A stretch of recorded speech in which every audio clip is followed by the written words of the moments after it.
Na Yesu asifiwe. Hii nguvu ya ufahamu ndio nguvu ambayo inawatenganisha watu ndani ya kanisa.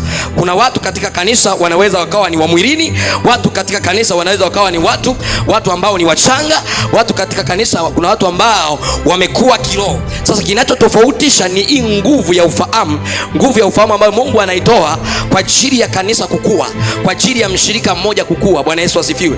Mtu anaweza akaokoka ndani ya miezi 3-4 akawa na bidii ya kusoma neno, akawa na bidii ya kumtafuta Mungu, Mungu akaendelea kumpa mafunuo kadhaa, ufahamu wake ukikua, yeye amekuwa. Bwana Yesu asifiwe. Lakini mtu anaweza akawa na miaka 20 kwenye wokovu, lakini kwa sababu anakuwa na dharau maneno ya Mungu, ndio maana utaona watumishi kadhaa, akiwa mtumishi amesimama kama hivi, mimi unaweza ukawa unachukua notes.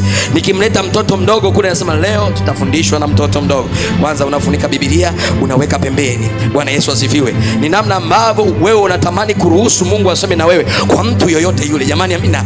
Hii nguvu inakusaidia wewe kutoka katika mwili kwenda katika uchanga, kutoka katika uchanga kwenda katika kukua kiroho. Bwana Yesu asifiwe.